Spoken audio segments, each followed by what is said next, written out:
So Sony went ahead and had a presentation today going over the PS5 Pro and all the enhancements and aspects of why you should upgrade to their newer system. And as a PlayStation enthusiast, of course, I decided to check out the live stream for myself and see how they were planning to upgrade and change things from the original model released back in 2020. To my surprise, and I'm sure to the surprise of many, this Pro announcement came with a hefty price tag and not a whole lot of newer features to even justify that Pro label that they have slapped on for the marketing. But today, let's go over all the changes coming with the Pro system, its price tag, and why I think Sony is being a little ridiculous charging such a high amount for such little changes. So first up, let's talk about the specs of the system itself.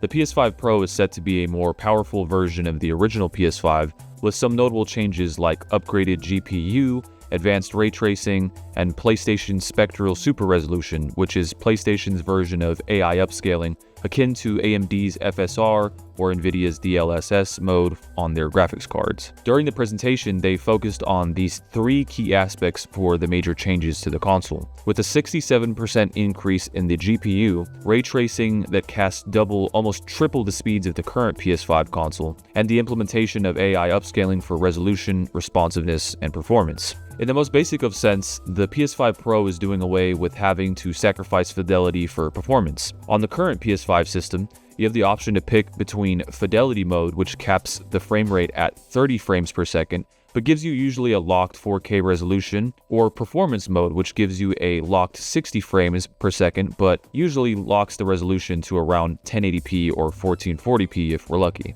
The thing I find a little annoying about all this is that when the PS5 originally came out, one of the selling points for the console was that the games would run at 60 frames per second. As time has passed, we now see games that release that, while even in performance mode, have frame dips below the 60s, or in general, have performance or resolution issues when trying to hold that 60 frames per second. So for one of the selling points for the Pro version of the console to be able to have it locked 60 frames per second at 4K almost makes the original feel like an unfinished product or something they intentionally built without certain features to then sell you this Pro model later on down the road. Mind you, they aren't saying that you won't be able to run future games at 60 frames per second on the original, just that the Pro model will have higher resolution, advanced ray tracing, and slightly better performance. But who knows, that could all change in the future, especially with a high-profile release coming up like GTA 6. Other than the internal changes, not much is changed from the outside of the unit, other than three lines that go across the system at the top to give it a similar but different enough look from the digital and disc version we have now. The Pro doesn't come with a disc drive, which we'll get to a second here, and the user interface basically remains the same. Look, some people might think these upgrades are worth it and some not, but is all this enough to justify the average consumer or enthusiast to upgrade? Well, the price might change people's minds on that. At the end of the presentation, they unveiled that the PS5 Pro will be $699 here in the US, basically $700, which holy shit, that's expensive. The Pro doesn't come with a stand for the console and no disc drive and is sold as a digital-only console, with the consumer having the option to upgrade the unit with the attachable disc drive that we've seen offered in the previous released digital version of the PS5. That means that if someone wanted a PS5 Pro with a disc drive here in the States, they would be paying $780, probably almost $800 after tax. I mean, what are we doing here, guys? We're honestly getting to the realm of PC pricing, and that if that's the case, I will 9 times out of 10 recommend someone put that kind of money towards a PC than a console that has strict limitations on how and what you can do with it. I mean, look,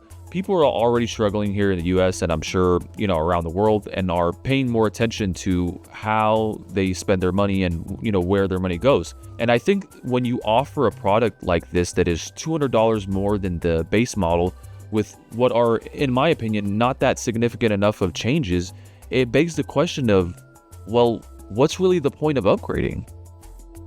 I don't know, I feel like Sony is going to have to do a better job at trying to market how the Pro changes things from the original version, because based on what we could see during the presentation, it doesn't look like it makes sense for the average consumer based on that kind of price jump. Now, myself being a fan of PlayStation and somewhat of an enthusiast myself, I will be buying the Pro because I do want to check out what the differences are. I do understand that showing people on camera or on YouTube is a lot different from using the actual product in person. But again, that price tag I think is going to be one of the main drives as to why people choose to not upgrade and stick with their original PS5. But let me know what you guys think about all of this in the comment section down below. I will be pushing more videos out here soon, so keep an eye out for that, and I will see you guys on the next one. Bye for now.